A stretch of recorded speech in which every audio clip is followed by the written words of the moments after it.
En la primavera de 1944, las fuerzas de Hitler se encontraban muy dispersas.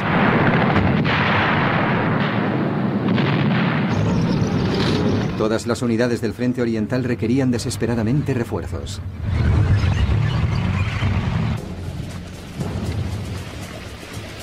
Para el alto mando alemán, el problema era dónde destinar los pocos recursos de que disponía para obtener el máximo provecho. Los informes de los servicios secretos alemanes sugerían que la primera gran ofensiva del Ejército Rojo tendría lugar en la actual Bielorrusia. Hitler rechazó los informes. Se mostraba convencido de que Stalin atacaría en el sur para apropiarse de los yacimientos petrolíferos rumanos. Ambas partes se equivocaban, cuando menos en este momento. Al inicio del verano, el mando del Ejército Rojo centró su atención en Finlandia.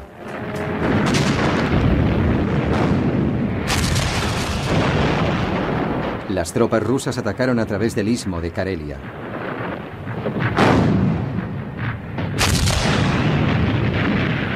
Tras 2 días de lucha, los finlandeses se vieron obligados a replegarse.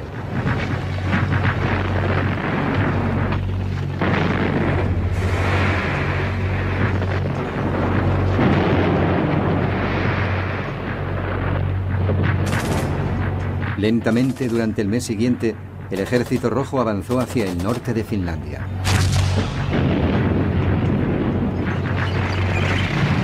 En agosto de 1944 todo había terminado y los finlandeses hacían un llamamiento a la paz.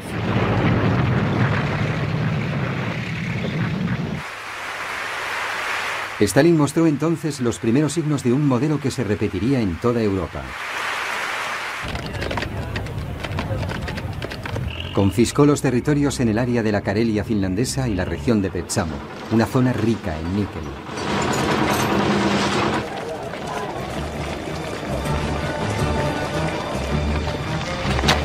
La atención de Stalin se centraba en la Europa central. En el verano de 1944 lanzó la Operación Bagration, llamada así por el héroe ruso de las guerras napoleónicas.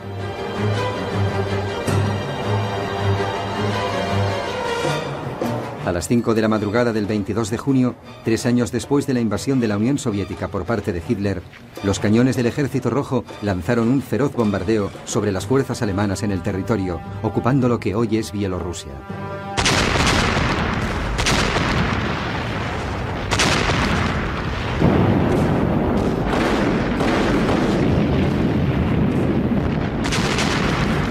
Era exactamente el mismo lugar en el que meses antes los informes de los servicios secretos alemanes habían sugerido que el ataque soviético tendría lugar.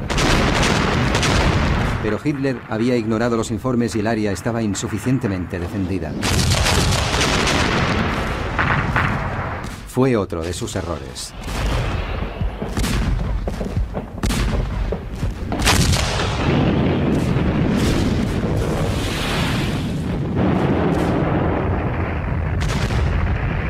Los alemanes estaban siendo abatidos a lo largo de un frente de 560 kilómetros por los rusos, que en algunos sectores disponían de más de 400 cañones por cada kilómetro y medio.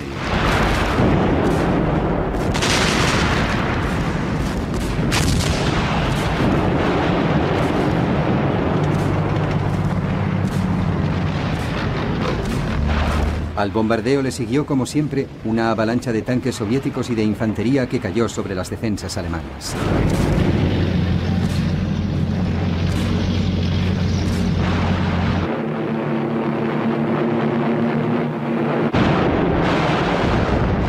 Para empeorar la situación, los alemanes apenas contaban con refuerzos aéreos.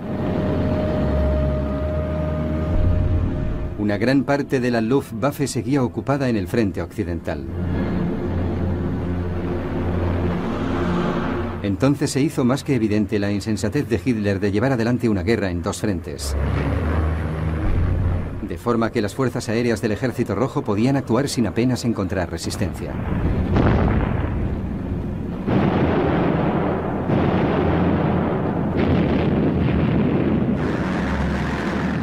Los aviones soviéticos atacaban intensamente detrás de las líneas alemanas, lo que cortaba sus comunicaciones e impedía la llegada de refuerzos.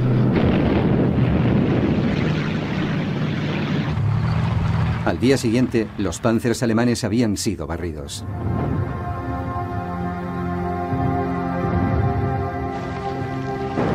Un cuerpo del ejército alemán se encontró rodeado en la ciudad de Vitebsk.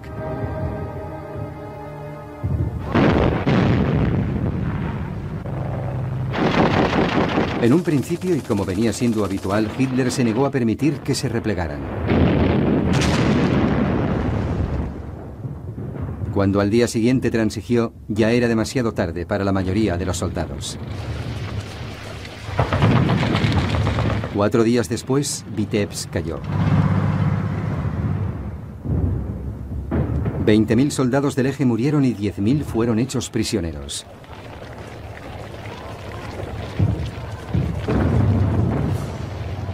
Más hacia el sur, a lo largo del frente de Bielorrusia, el modelo se repetía. Hitler estaba furioso y destituyó a su general, el mariscal de campo Ernst Busch. En su lugar puso una vez más a su favorito, el recién ascendido mariscal de campo Walter Model. Pero el nombramiento no supuso ningún cambio. Las poblaciones fueron cayendo sin cesar.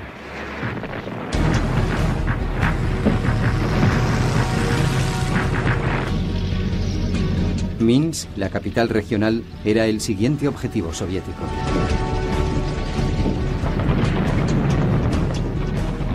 Dos días más tarde, el Ejército Rojo rodeó la ciudad. Más de 100.000 soldados alemanes quedaron atrapados. Las fuerzas soviéticas los bombardearon.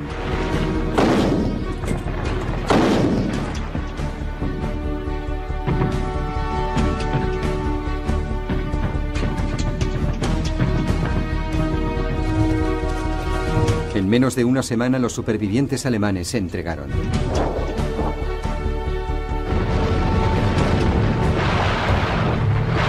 El imparable avance ruso siguió su curso y alcanzó entonces los estados bálticos.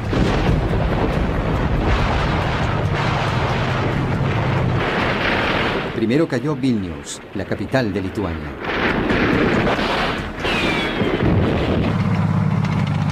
En todo el frente oriental, los alemanes se veían obligados a replegarse.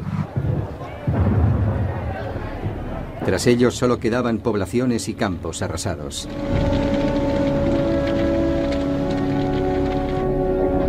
Se cometieron atrocidades generalizadas contra los habitantes locales.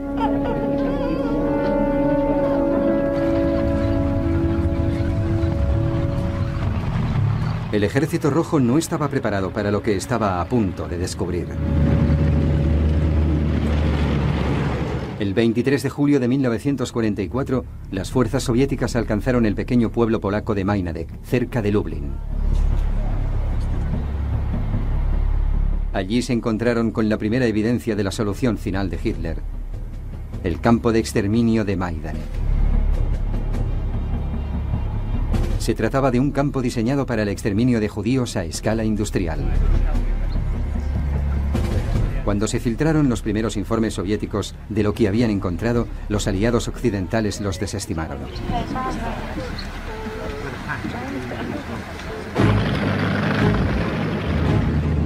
Tres días después de tomar Majdanek, los rusos se acercaban a Varsovia.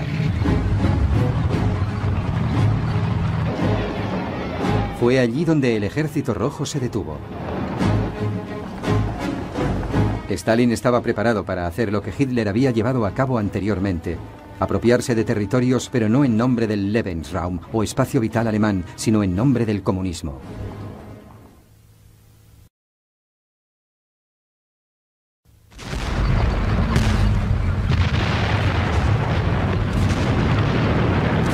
En el verano de 1944, la Operación Bagration había arrancado de raíz el ejército alemán en el este.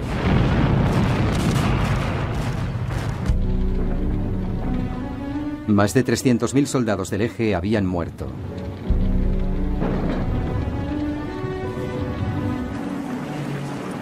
$150.000 habían sido hechos prisioneros.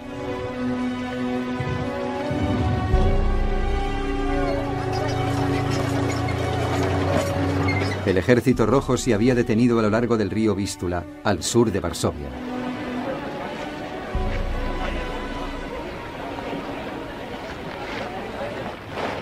Stalin no tenía prisa en terminar la guerra.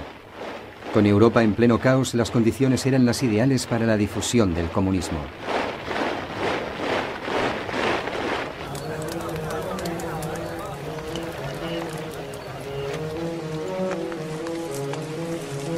Las primeras víctimas de los cálculos políticos de Stalin fueron los polacos. El 1 de agosto de 1944, el ejército nacionalista polaco se alzó en Varsovia contra los ocupantes nazis.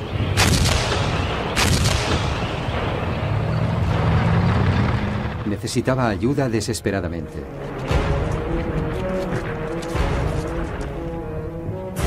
El Ejército Rojo, acampado justo al sur, habría constituido la fuente evidente de ayuda. Pero Stalin consideraba que el ejército nacionalista polaco estaba bajo control del gobierno polaco en el exilio en Londres, y este era desfavorable al comunismo.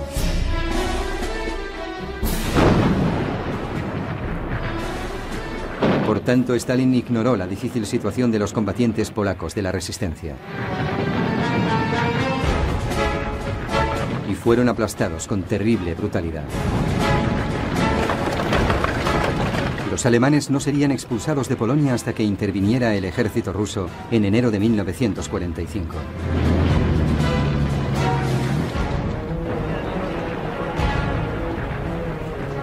Era el inicio de un plan general soviético que finalmente vería gobiernos comunistas instalados en la mayor parte de la Europa del Este.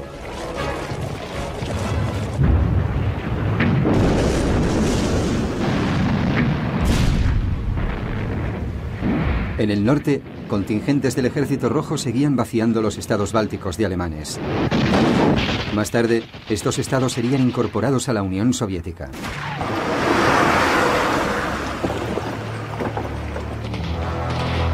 Cerca de Riga, la capital letona, más de 200.000 alemanes quedaron atrapados tras las líneas rusas.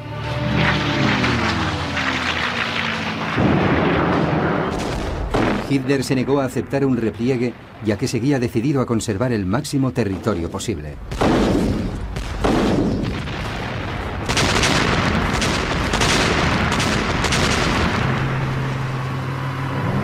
Paulatinamente, las fuerzas alemanas fueron empujadas hasta la costa del Mar Báltico.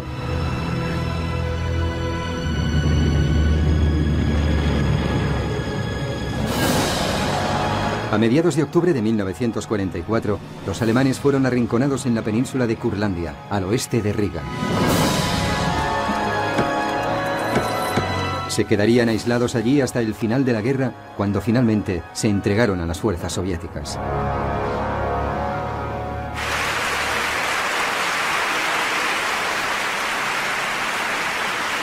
Stalin, mientras tanto, ya estaba conquistando otros territorios en Europa del Este. Podría haberse dirigido hacia el oeste, hacia Alemania. Pero en vez de esto, unidades del Ejército Rojo se dirigieron hacia el sur en una amplia ofensiva a través de los Balcanes.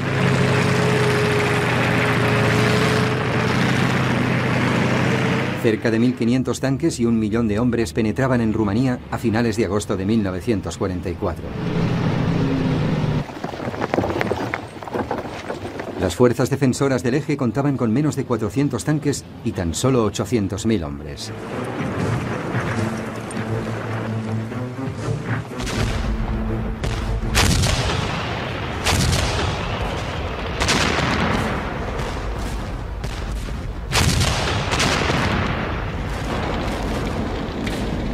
Casi inmediatamente las tropas rumanas progermanas cedieron a lo largo de todo el frente.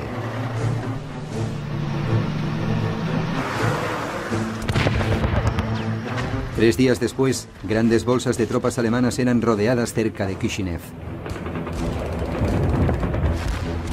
Una vez más, Hitler se mantuvo en su posición y emitió su habitual orden de no retirada. Durante 9 días se combatió implacablemente.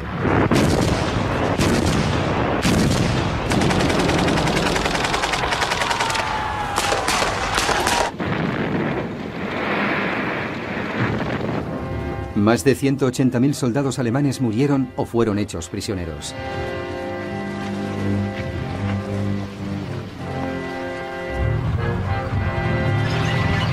El resto se batió en una retirada tardía.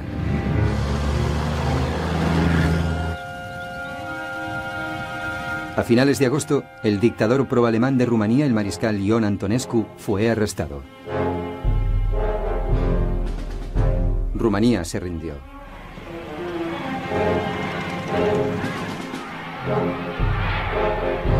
Al mismo tiempo, el Ejército Rojo estaba en Bucarest y había ocupado los yacimientos petrolíferos estratégicamente importantes de Rumanía.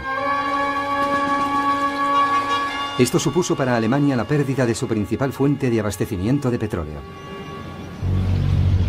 3 ejércitos soviéticos se dirigían hacia el sur a través de Bulgaria.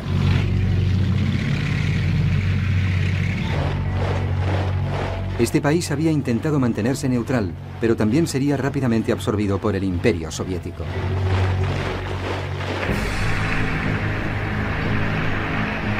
Mientras, el resto de las fuerzas rusas se dirigía hacia el oeste, hacia Yugoslavia.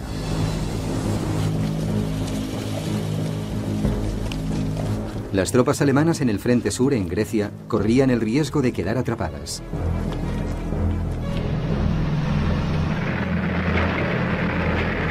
Los alemanes iniciaron un rápido repliegue a través de Albania y el sur de Yugoslavia.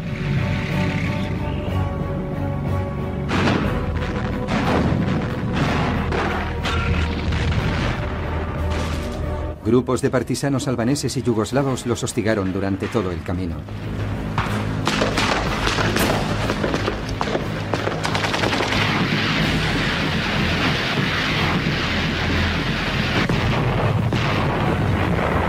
A mediados de octubre de 1944, el Ejército Rojo había alcanzado la capital yugoslava, Belgrado.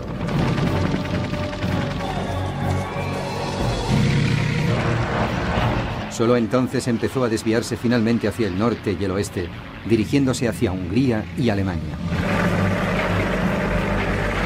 Los refuerzos alemanes afluyeron a Hungría para apoyar al gobierno títere pronazi, pero el Ejército Rojo, demoledor, proseguía su avance.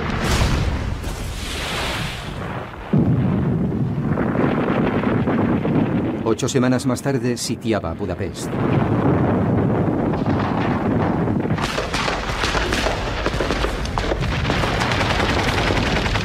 El asedio se mantuvo durante 6 semanas, hasta que el gobierno títere alemán quedó colapsado. A finales de 1944, la mayor parte de la Europa del Este quedaba así al alcance de Stalin. Sus tropas controlaban los estados bálticos, además de Polonia, Rumanía y Bulgaria.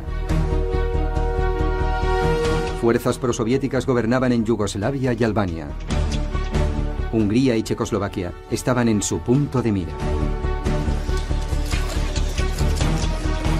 Stalin había establecido con éxito las bases del futuro bloque soviético. Por fin podía dirigirse hacia Alemania. Pero las fuerzas aliadas también se aproximaban a la frontera alemana por el oeste.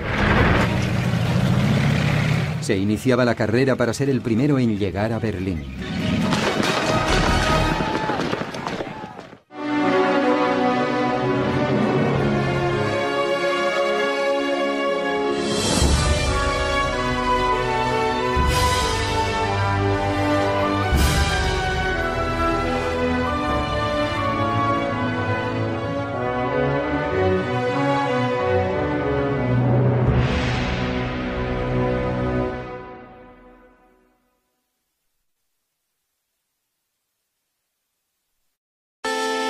Las armas secretas de Japón.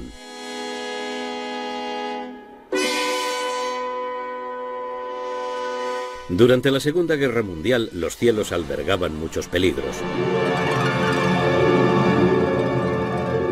Cuando un cohete alemán V-2 se precipitaba hacia el suelo, la muerte y la destrucción podían llegar sin avisar.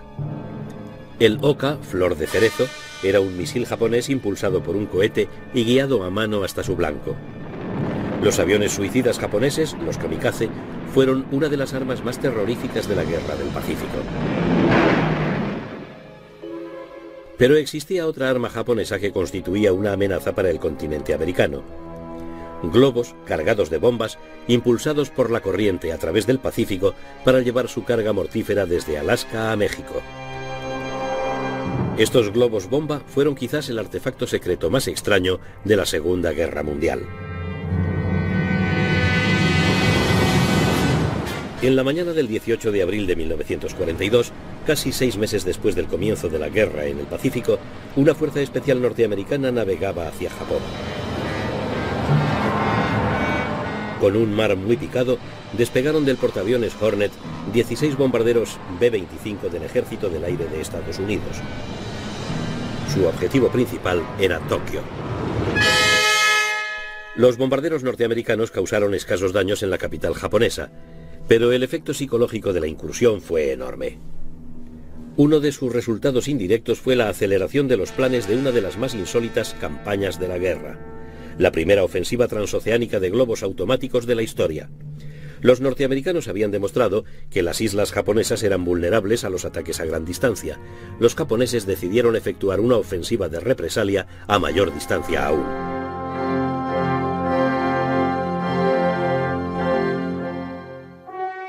El uso bélico de los globos se remonta a junio de 1794, cuando los franceses emplearon uno de tipo Montgolfier como puesto de observación en la batalla de Fleurus. También se emplearon globos vigía en la Guerra Civil Norteamericana. Cuando el ejército prusiano asedió París en 1871, los globos permitieron a los franceses entrar y salir de la capital bloqueada. En la Primera Guerra Mundial, globos cautivos de observación oscilaban sobre las redes de trincheras enfrentadas. Eran un blanco tentador para los aviones de caza. Los observadores iban equipados con paracaídas y reventar globos se convirtió en tarea de especialistas. En ese mismo conflicto, las aeronaves alemanas denominadas Zeppelines, por el nombre de su inventor, el conde Ferdinand Zeppelin, llevaron a cabo la primera ofensiva de bombardeo estratégico permanente sobre objetivos del Reino Unido. A pesar de su tamaño, los enormes Zeppelines resultaron frágiles instrumentos bélicos. Los británicos emplearon la autonomía de estas aeronaves para tareas de patrulla marítima.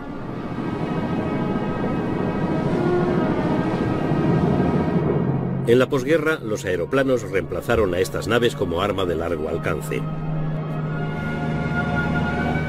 Aún así, en el verano de 1939, poco antes del principio de la guerra, los alemanes emplearon una de estas aeronaves para observar la red de estaciones de radar de la costa meridional inglesa.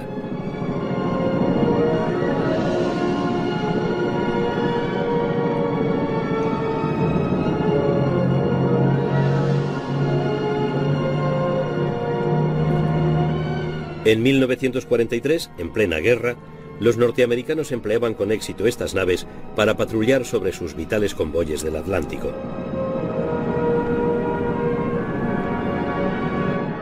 Sus objetivos eran las emboscadas jaurías de submarinos alemanes. Pero serían los japoneses quienes explotaran la idea de un globo no tripulado como arma ofensiva. El 7 de diciembre de 1941, con su golpe inaugural de la Guerra del Pacífico, los japoneses demostraron el poder destructivo de los aparatos transportados en portaaviones.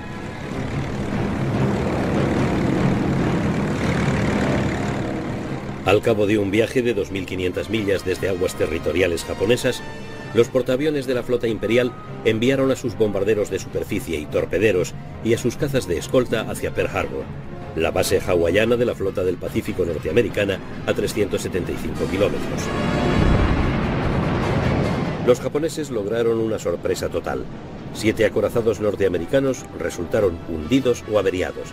Cientos de aviones fueron destruidos en tierra. A pesar de ello, los japoneses comprendían que los ataques directos contra el continente americano eran poco menos que imposibles.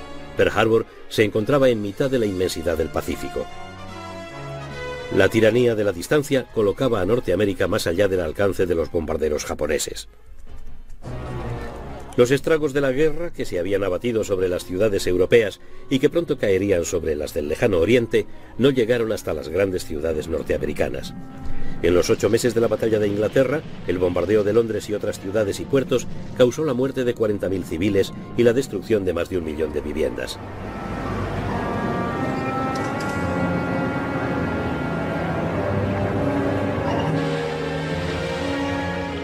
Los japoneses decidieron fabricar globos que cruzaran el Pacífico para soltar bombas incendiarias y de fragmentación sobre las granjas, los bosques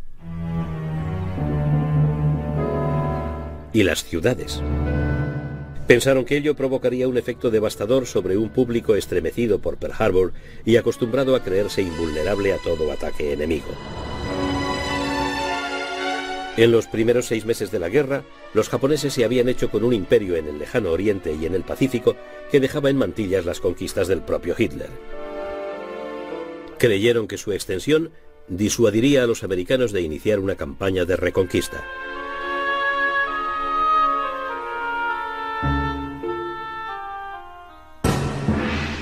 En septiembre de 1940, más de un año antes de que los japoneses entraran en guerra, el arquitecto de su proyección hacia el Pacífico, el almirante Isoroku Yamamoto, había advertido seriamente al emperador Hirohito: si se me ordena luchar sin pensar en las consecuencias, avanzaré sin inconvenientes durante los primeros 6 meses o un año, pero no garantizo en absoluto el segundo o tercer año.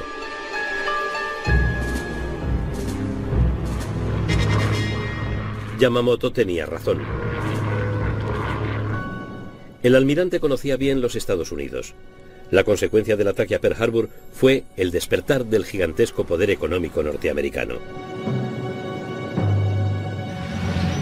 En 1937, el ejército norteamericano era inferior al de Portugal.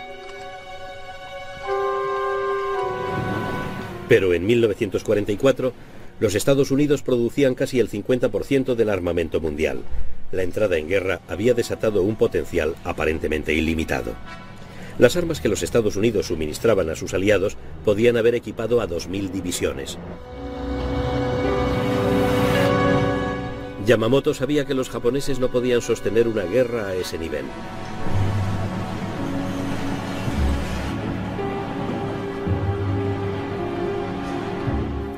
El poder industrial norteamericano se aplicó a la campaña en las inmensidades del Pacífico, en donde el elemento fundamental no sería el acorazado, sino el portaaviones.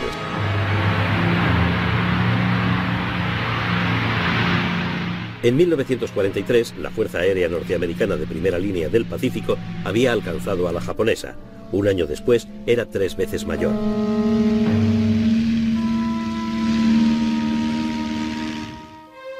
Después de la decisiva victoria naval norteamericana en la gran batalla entre portaaviones de Midway, en junio de 1942, el control japonés sobre su imperio del Pacífico empezó a debilitarse. En el otoño de 1943, su perímetro había sido reducido a lo que el alto mando japonés denominaba área mínima de defensa. Más aún, la mayor parte de la infantería japonesa estaba empantanada en una guerra que parecía imposible de ganar en China. Podía infligir tremendas derrotas a sus enemigos, pero al igual que el ejército alemán en la Unión Soviética, no podía asestar un golpe definitivo.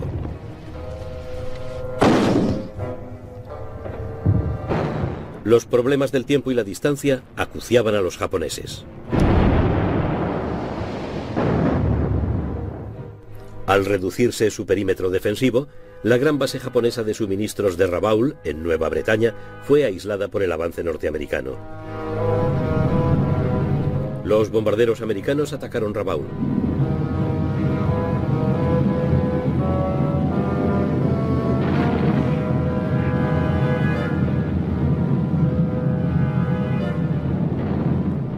Pero las fuerzas anfibias norteamericanas no hicieron ningún intento por capturar Rabaul. Quedó aislada para que se pudriera en la cepa.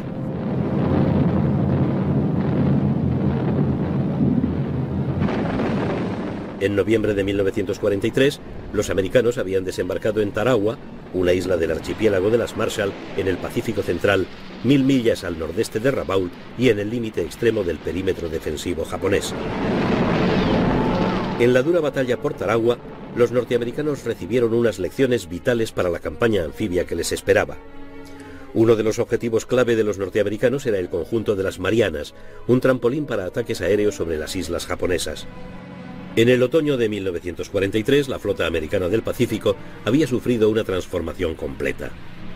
El núcleo de sus veloces fuerzas aeronavales eran los nuevos portaaviones de la clase Essex, poderosamente armados y equipados con 100 aparatos. Las fuerzas especiales y las operaciones anfibias que arropaban iban apoyadas por gigantescos convoyes navales, algo para lo que la economía norteamericana de guerra estaba perfectamente adaptada. La estrategia de saltos de isla en isla por el Pacífico se sostenía sobre un colosal esfuerzo logístico.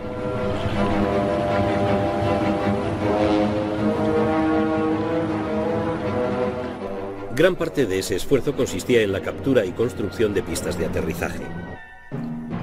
Una vez terminadas, estas pistas se empleaban para establecer zonas superpuestas de control aéreo que permitían a las fuerzas anfibias rebasar las guarniciones japonesas aisladas.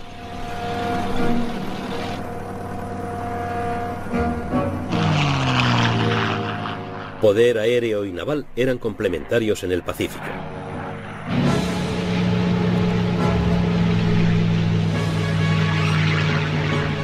En cambio, la Armada japonesa, en acción constante desde diciembre de 1941, había sufrido graves pérdidas.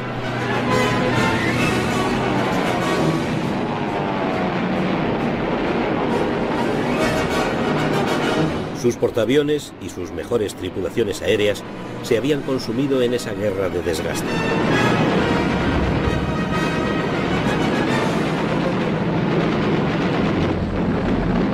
Sus bases aéreas del perímetro defensivo comenzaron a sufrir continuos ataques.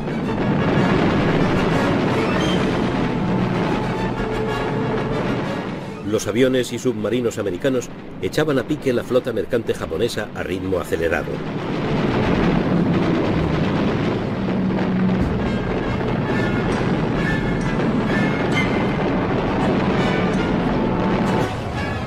El suministro de materias primas por el que Japón había entrado en guerra se detenía. En junio de 1944, los desembarcos norteamericanos en Saipán, en las Marianas, provocaron una furiosa batalla naval en el mar de Filipinas. Participaron en ella casi 1000 aviones norteamericanos. Sus rivales japoneses atacaron en 4 oleadas, pero solo un puñado de aparatos de la segunda logró acercarse a sus objetivos. El resto, más de 300 aparatos, fueron derribados. Los norteamericanos llamaron a esta fase de la batalla el tiro al plato de las Marianas. Significaba el principio del fin de la Armada Imperial japonesa. En Saipán, la infantería de marina encontró una resistencia fanática. La batalla se convirtió en una dura lucha por cada metro de terreno.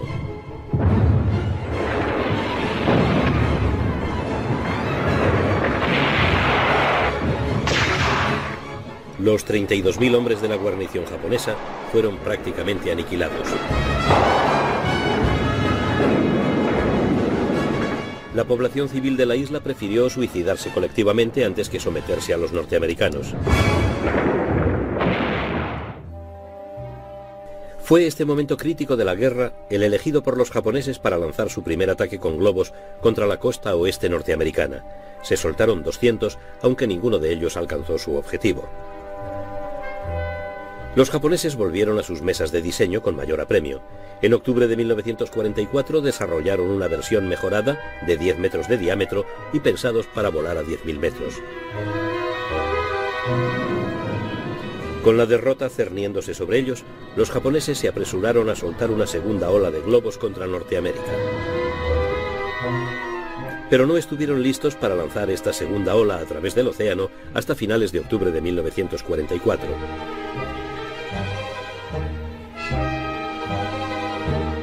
Cada bandada de globos, fabricados con pergamino grueso consolidado con cola vegetal, tenía que elevarse a una altura en la que los vientos predominantes la arrastraran hacia Norteamérica a una velocidad de 150 a 300 km por hora. Los globos transportaban bombas incendiarias y antipersona y 30 sacos terreros de 3 kilos.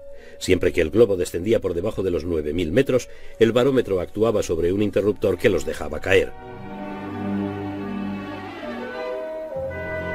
Debajo del globo se encontraba una caja aislada con una batería, al lado de una carga de demolición pensada para explotar una vez soltadas todas las bombas. Justo debajo se encontraban los barómetros aneroides que accionaban el mecanismo del lastre. Cada lote de globos bombarderos incluía uno que transmitía señales de radio para que los japoneses pudieran comprobar el recorrido de la bandada por el Pacífico. Para estar seguros de su llegada con éxito a Norteamérica, los japoneses fabricaron los globos transmisores con seda vulcanizada. Las bombas tenían que caer después de haberse soltado el último saco de lastre. Según los japoneses, En ese momento los globos ya estarían sobre el continente americano. Entonces la carga de demolición destruiría el globo para ocultar a la defensa aérea la naturaleza de la amenaza venida del Pacífico.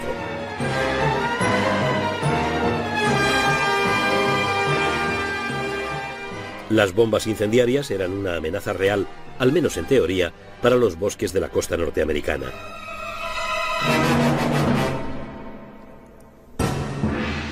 En Tokio, los almirantes Koiso y Yonai habían tomado el control del gabinete de guerra japonés.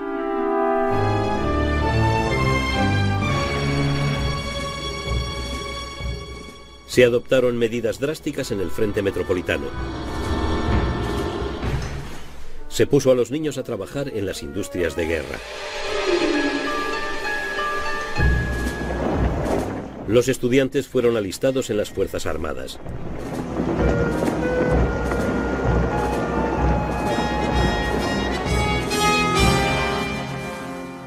A finales de octubre de 1944, los norteamericanos habían desembarcado en las Filipinas, amenazando con cortar las relaciones entre la mitad norte y la mitad sur del Imperio japonés. Estos desembarcos provocaron la mayor batalla naval de la historia, la batalla del Golfo de Leyte. Los japoneses pretendían destruir la fuerza de invasión americana, atrayendo a la tercera flota de cobertura lejos de la cabeza de puente. Sus últimos portaaviones serían el cebo de la trampa. Fue una jugada desesperada que originó la última batalla entre acorazados de la historia naval.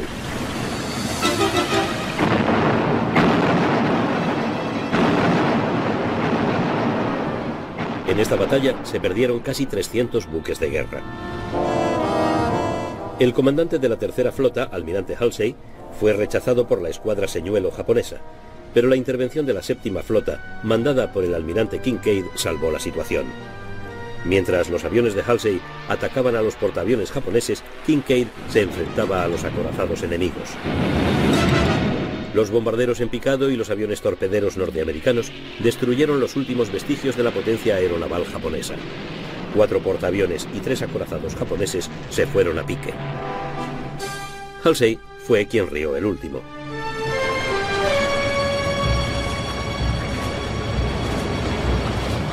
Los desembarcos en Leyte se llevaron a cabo el 20 de octubre. Los filipinos acogieron alegremente a los norteamericanos.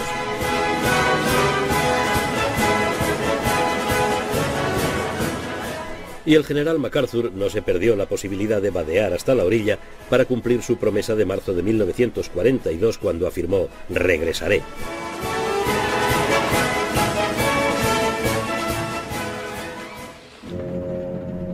Once días después, se lanzaron en Japón los primeros lotes de la segunda ola de globos. Esta vez, los japoneses confiaban en que alcanzarían sus objetivos.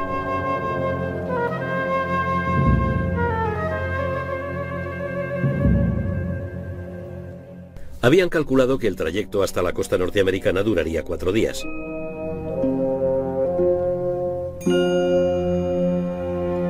Y precisamente en 4 días, los norteamericanos fueron conscientes de un nuevo peligro que venía de Japón.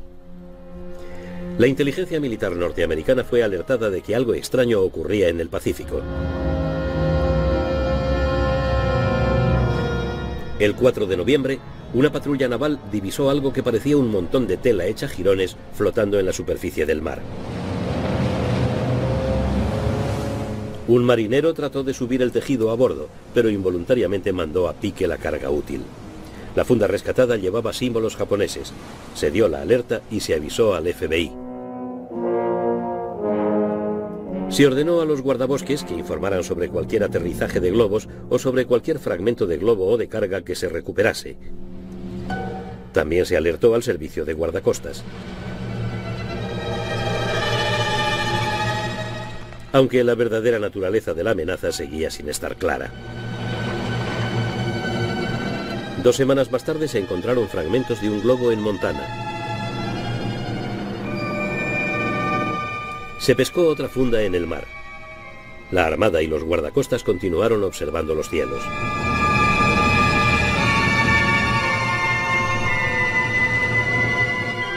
Durante los meses siguientes, científicos y especialistas examinaron cuidadosamente las pruebas para hacerse una idea rudimentaria del misterioso artefacto japonés. Se enviaron pruebas al Laboratorio de Investigación Naval en Washington, D.C. y al Instituto Californiano de Tecnología. El análisis de la arena de alguno de los sacos terreros encontrados proporcionó ciertas pistas sobre su lugar de fabricación. No pasó mucho tiempo antes de que se divisara uno de los globos sobre California.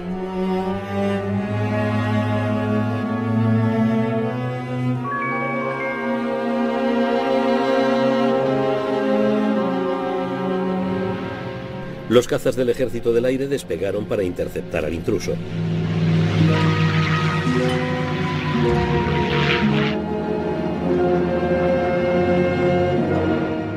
Uno de los cazas empujó al globo hacia campo abierto con el chorro de su hélice.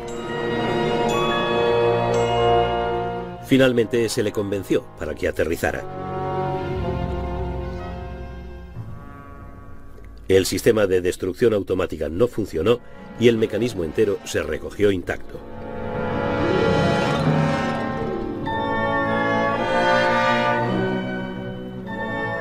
Era sin duda un llamativo instrumento bélico, ingeniosamente construido, pero sintomático de las desesperadas dificultades de los japoneses.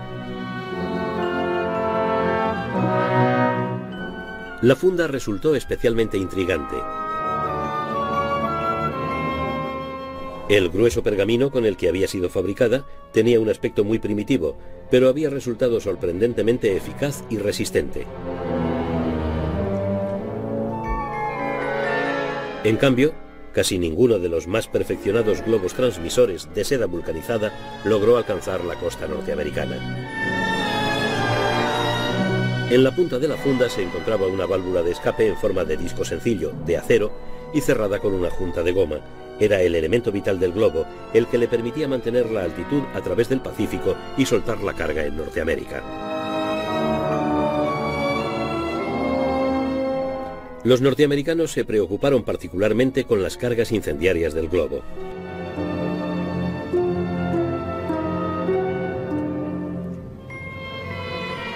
Sabían que el globo no podía transportar suficiente explosivo o soltarlo con la suficiente precisión como para constituir una grave amenaza. Pero si miles de bombas incendiarias caían en pleno verano en los resecos bosques de la costa oeste, podía producirse una catástrofe.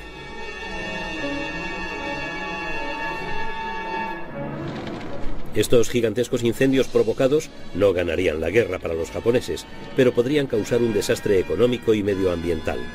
Norteamérica necesitaba la madera de esos bosques para su industria de guerra. Era vital que el gobierno norteamericano adoptara medidas inmediatas para enfrentarse a esa catástrofe en potencia sin alarmar a la población que permanecía ignorante de la ofensiva de los globos japoneses.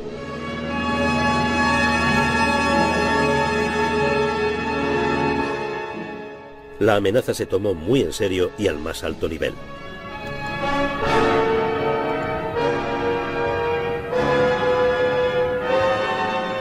No había suficientes bomberos civiles para enfrentarse a un desastre de la categoría que imaginaba el gobierno. Pero curiosamente los globos solo podían llegar a Norteamérica con vientos invernales, no con los que soplaban en los meses de verano.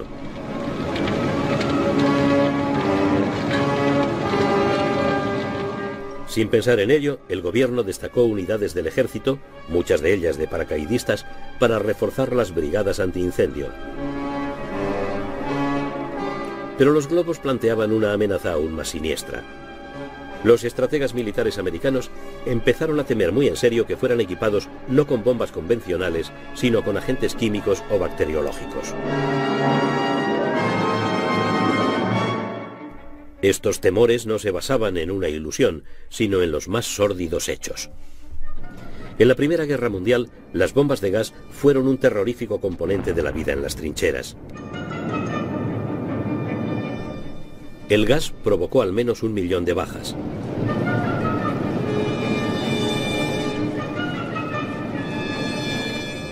En los años 30, durante la invasión de Etiopía, las fuerzas aéreas italianas habían soltado bombas de gas sobre civiles indefensos.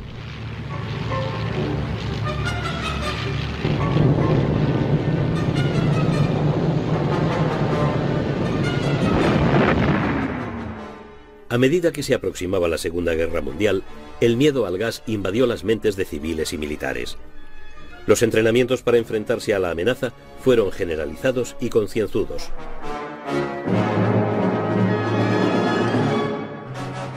Los estrategas norteamericanos sabían que los japoneses no habían mostrado escrúpulos en emplear gases y armas químicas en la larga guerra que sostenían en China desde 1932. Tanto los ejércitos chinos como los civiles habían sufrido ataques por agentes bacteriológicos. En 1942, casi 100 habitantes de una ciudad cercana a Shanghái murieron por bacterias de peste soltadas por un avión. Esta arma se desarrolló en el campamento del ejército japonés número 731, cerca de Harbin. En ese lugar, los japoneses llevaban a cabo experimentos absolutamente inhumanos con prisioneros chinos y aliados, incluyendo norteamericanos. El comandante del campo, el general Shiro Ishii, cayó en manos de los norteamericanos al final de la guerra. Algunos colegas de Ishii fueron capturados por los rusos y juzgados en Siberia por crímenes de guerra. El juicio sacó a la luz los trabajos que se realizaban en el campamento 731, incluyendo la diseminación desde aviones de pulgas infectadas de peste y la inoculación de peste, gas gangrena y ántrax a cobayas humanos. Los rusos quisieron echarle el guante al general Ishii, responsable del campamento 731, pero los norteamericanos no estaban dispuestos a ello. Concedieron la inmunidad a Ishii con la condición de que les ayudara en su propio programa de guerra bacteriológica desarrollado en el campamento Dietrich en Maryland. Los conocimientos de Ishii eran demasiado valiosos para la nueva Guerra Fría como para entregarle. En el campamento Dietrich se hicieron explotar mecanismos biológicos dentro de enormes esferas para observar la supervivencia y dispersión de los agentes bacterianos. Todos los proyectos de Ishii sobre bombas bacteriológicas fueron conservados y estudiados en el campamento Dietrich. Pero los americanos no eran los únicos que experimentaban con la guerra bacteriológica. Durante la guerra, los británicos habían llevado a cabo experimentos con agentes de ántrax en la apartada isla escocesa de Gruinard. Sospechaban con fundamento que los alemanes también estaban desarrollando armas biológicas. Después de la guerra, la isla permaneció cerrada al ganado y a los seres humanos durante más de 40 años. Era un recuerdo de que en la peor crisis inglesa, Winston Churchill consideró el ántrax como un arma de último recurso. En una nota a su jefe de Estado Mayor, Churchill rechaza toda objeción moral al proyecto. Al final, Churchill no tuvo que recurrir al último recurso. Pero los blanqueados huesos de las víctimas del programa de ántrax permanecieron en Gruinard como un siniestro recuerdo de las terribles decisiones que deben tomarse en una guerra total. Tanto los aliados como los alemanes llegaron a la conclusión de que la guerra biológica era un arma de dos filos, pues se podía infectar no solo a la población enemiga, sino a soldados propios y a civiles partidarios. Los japoneses no habían sido tan escrupulosos. En 1944, los americanos, que ya conocían bien la crueldad japonesa, temieron que los globos transportasen epidemias a través del Pacífico hasta el corazón de Norteamérica.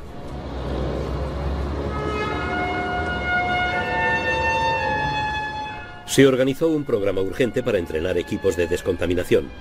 Las autoridades maniobraron para imponer una censura total sobre la campaña de globos. Los japoneses habían contado con que la prensa y la radio norteamericanas serían incapaces de quedarse calladas. Además, se imponía la obligación de avisar a los granjeros, a los maestros y a los escolares de las zonas más amenazadas. Con toda seguridad, el asunto saldría en los periódicos. Increíblemente, no se filtró ni una palabra. El alto mando japonés sacó la conclusión de que los globos nunca llegaron a Norteamérica. En realidad, de los 9.000 globos soltados contra Norteamérica, unos 1.000 llegaron a aterrizar, apareciendo por cualquier sitio de Alaska a México. Sus únicas víctimas fueron 5 niños y un adulto que tropezaron por casualidad con una bolsa de gas intacta y al manipularla hicieron explotar las bombas.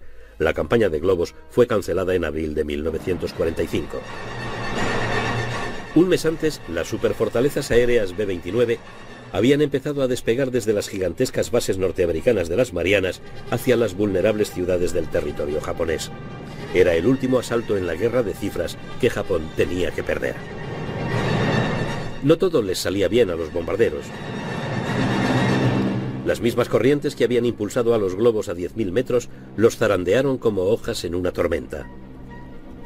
Las formaciones se dislocaron y las bombas tuvieron que soltarse a tientas por entre la capa de nubes. Los norteamericanos lograron mayor precisión y más destrucción, bajando a 2.000 metros e inundando de noche las atestadas ciudades japonesas con bombas incendiarias.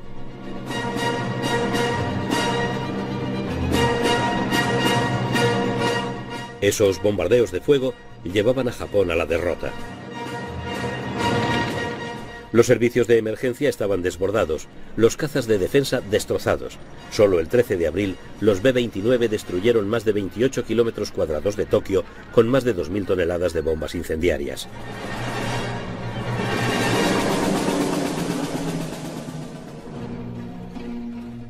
Mientras los B-29 arrasaban las ciudades, los submarinos norteamericanos escribían el último capítulo de la historia de la flota mercante japonesa. En 1944, los submarinos hundieron casi 3 millones de toneladas de cargamento.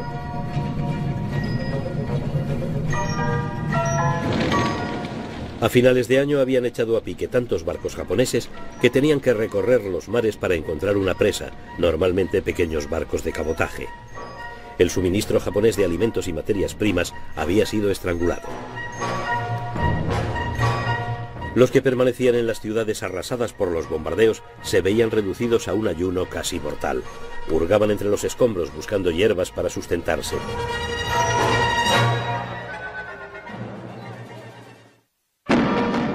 Cuando se lanzaba la segunda ola de globos, los norteamericanos se vieron enfrentados a otra nueva y más terrorífica arma: los kamikaze.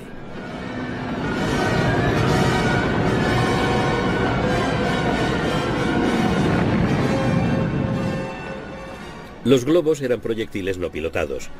Ahora Japón enviaba proyectiles guiados hacia sus blancos por personas que morían en el impacto, lo que daba la medida de la desesperación japonesa y de su determinación de resistir contra toda esperanza hasta el final. La primera unidad suicida, de 23 pilotos, fue reclutada en octubre de 1944 por el almirante Onishi, comandante de la primera escuadra aeronaval. El nombre de kamikaze recuerda el llamado viento divino, un tifón que en 1281 destruyó la flota de invasión mongola. Muchos de los pilotos kamikaze recibían inspiración del bushido, una tradición militar de autosacrificio. Otros, convencidos de ir a morir, deseaban hacerlo gloriosamente por una causa desesperada. Onishi les decía: sois ya como dioses, sin deseos terrenales. Pero había una razón más terrenal tras los kamikaze. Las misiones lanzadas contra la flota del Pacífico podían constituirse con cualquier piloto sin experiencia en cualquier aparato atiborrado de explosivos. Y era muy difícil detener a un kamikaze. El fuego antiaéreo tenía que destruir por completo el avión, no solo averiarlo.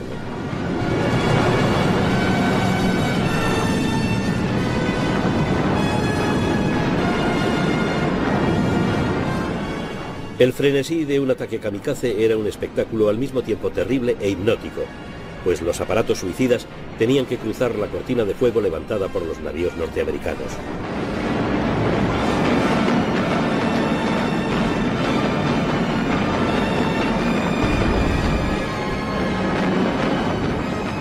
En enero de 1945, cuando los norteamericanos desembarcaron en Lingayen, en las Filipinas, la cantidad de ataques kamikaze les obligó a lanzar una serie de aplastantes ataques contra los aeródromos japoneses de Luzón. Pero la mayor violencia de los kamikaze se reservaba para la flota norteamericana de invasión que apoyó el desembarco en la isla de Okinawa en abril de 1945. El plan japonés de defensa de Okinawa, llamado en clave Cielo 1, incluía salidas de casi 5.000 aparatos desde Formosa. Las carencias de combustible hacían que casi la mitad de estos aviones volasen en misiones sin retorno. En Okinawa, los kamikaze atacaron en densas oleadas.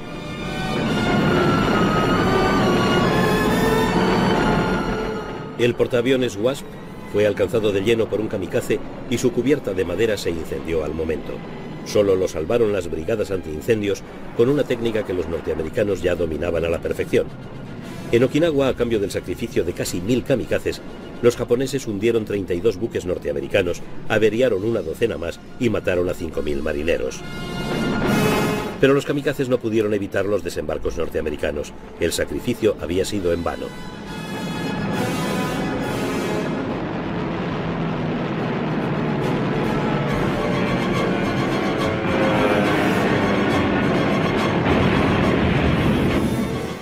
Algunos de los pilotos de Okinawa volaban en el Oka, el avión suicida Flor de Cerezo. Se trataba de una bomba volante propulsada por motores cohete y lanzada desde el fuselaje de un bombardero, pero el bombardero de transporte del Oka resultaba un blanco fácil para los cazas norteamericanos.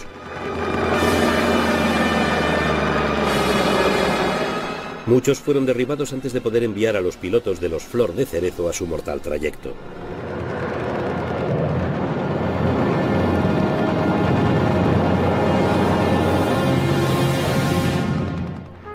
En la primavera de 1945, la flota imperial japonesa agonizaba. El poder aéreo norteamericano había echado a pique a sus acorazados y portaaviones. Entonces, la Armada Imperial lanzó otra ofensiva kamikaze, esta vez con submarinos.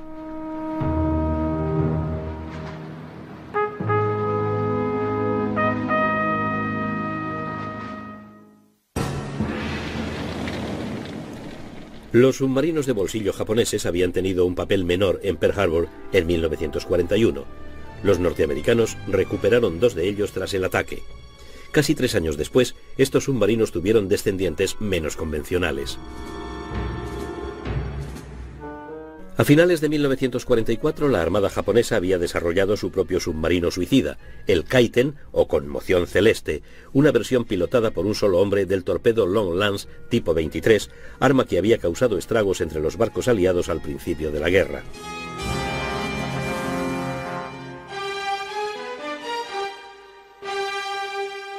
El Kaiten podía ser lanzado desde un crucero modificado o desde submarinos nodriza.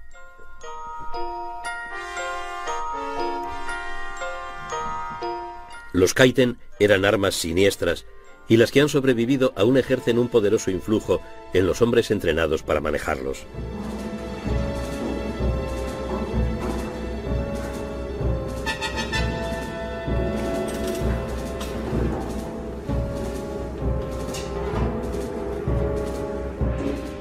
La idea era que el piloto del Kaiten saltara 150 metros antes del impacto.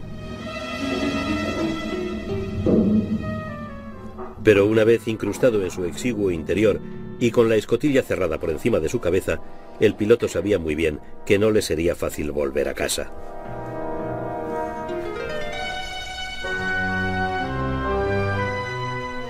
El Kaiten era en parte un torpedo y en parte una tumba metálica.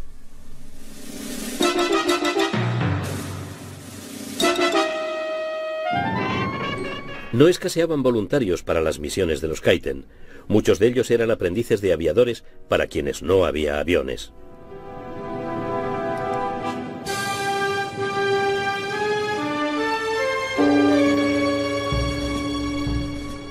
Los pilotos de Kaiten se entrenaban en una apartada isla frente a la costa de Honshu. La selección para esa tarea era rigurosa.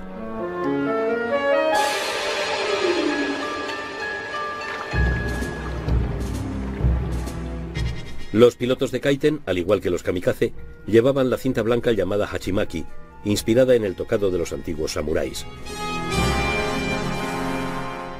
Las primeras operaciones de los Kaiten se dirigieron contra los cargueros enemigos en el atolón de Ulithi y en Palau.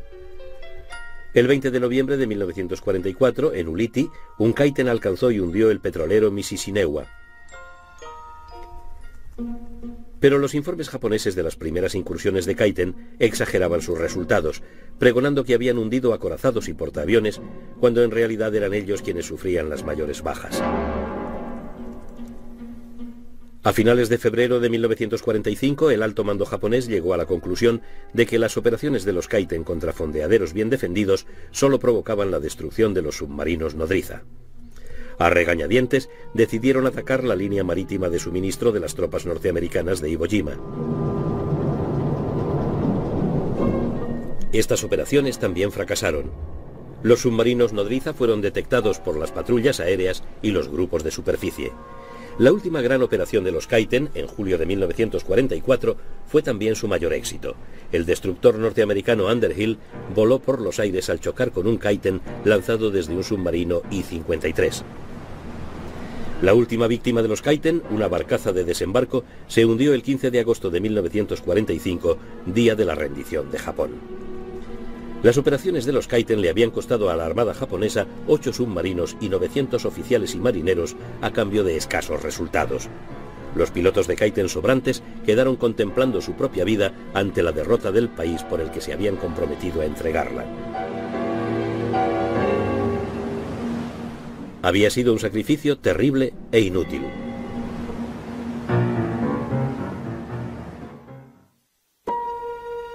En julio de 1945 se preparaban en el desierto de Nuevo México las pruebas finales de un arma mucho más mortífera que los Kaiten. Se estaba preparando una bomba atómica para una prueba de detonación.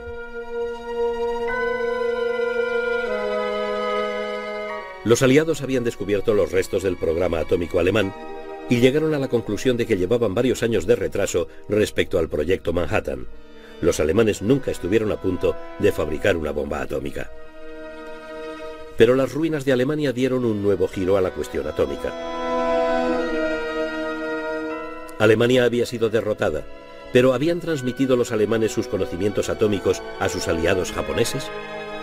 En las últimas semanas de la guerra europea, hasta Adolf Hitler veía llegar el fin de la guerra. Los rusos, a las puertas de Berlín, se preparaban para la última y definitiva ofensiva. Se acababa el juego. Los criptógrafos británicos de Bletchley Park, a 75 kilómetros de Londres, tenían asientos de primera fila para la caída del Tercer Reich y podían hacerse con algunos de sus últimos y extraordinarios secretos. Los mensajes militares alemanes transmitidos en Morse y codificados por la máquina Enigma eran interceptados por Bletchley Park y leídos en tiempo real. Los criptógrafos que trabajaban en los barracones de Bletchley observaban cada movimiento del ya condenado alto mando alemán. Se interesaban especialmente por los movimientos de determinados submarinos y por sus cargamentos. Los submarinos navegaban por el Océano Índico para entregar cargamentos de alta prioridad a sus aliados japoneses.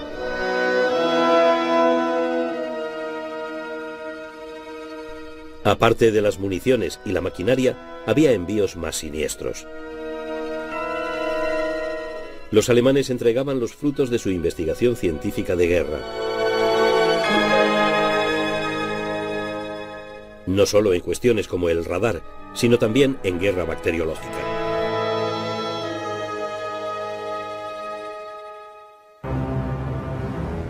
El 25 de marzo de 1945, 3 semanas antes del ataque del Ejército Rojo contra Berlín, zarpó hacia Japón un gran submarino minador alemán.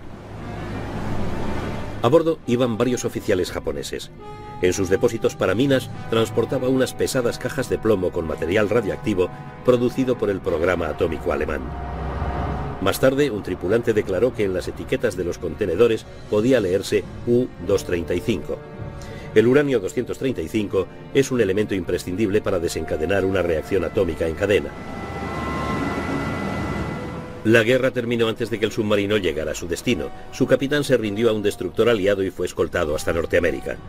Parece probable que el cargamento radiactivo se destinara a la fabricación por parte de los japoneses de una bomba sucia de radiaciones. Los norteamericanos declararon que el submarino solo transportaba óxido de uranio, que al no ser radiactivo no precisaba contenedores de plomo.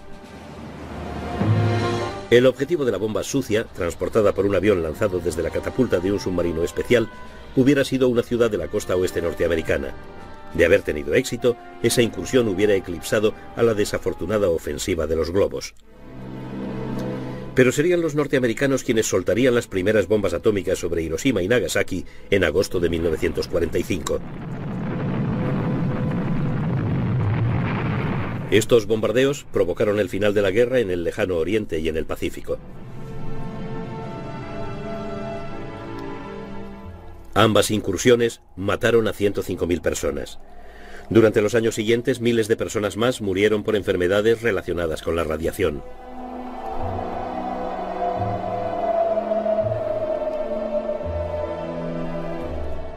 El 15 de agosto de 1945, los japoneses firmaban el acta de rendición a bordo de un acorazado norteamericano anclado en la bahía de Tokio. El general MacArthur declaró: "Este asunto está zanjado". Las armas secretas japonesas plantearon una amenaza terrorífica, pero nunca cumplida, de guerra biológica contra los Estados Unidos. Se emplearon en los también terroríficos pero reales ataques contra buques de guerra por parte de los kamikaze, con aviones convencionales y con cohetes pilotados, y suscitaron la amenaza de una ofensiva submarina similar, pero ninguna de estas armas pudo frenar la inevitable derrota.